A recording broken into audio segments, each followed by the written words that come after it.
В абхазском обществе распространяются слухи о том, что Сухумский аэропорт перестанет выполнять свои функции уже 25 октября.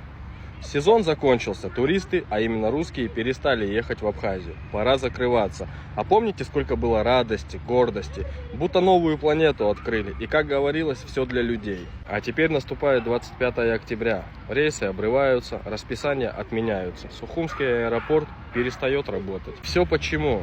Потому что зимой россияне не летают в Абхазию. Одним словом, данный аэропорт нужен был только для России, для туристов, никак не для Абхазии. В общем, абхазский аэропорт работал не для нас, не для абхазов, а для российского туриста. Как сезон закончился, все перестало работать. Получается, это не абхазский аэропорт, это просто сезонная площадка, сделанная для гостей. Как раньше было сделано, советский интурист. Гостиницы, автобусы, все для иностранцев, но не для своих. И на эту тему уже есть комментарии от абхазского населения. Давайте прочитаем его вместе.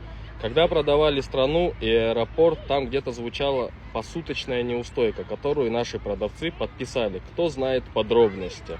То есть, как получается, если это правда, он не просто чужой, данный аэропорт, он просто продан. И вот еще один большой минус. Когда аэропорт стоит пустой, то есть не выполняет свои функции, Абхазия должна за это платить штраф. Из всего этого получается, что мы, абхазы, не хозяева у себя дома, мы просто арендуем у себя же на своей земле. Вот это самое обидное. Многие гордились, радовались, думали, что строится что-то свое, а оказалось чужое.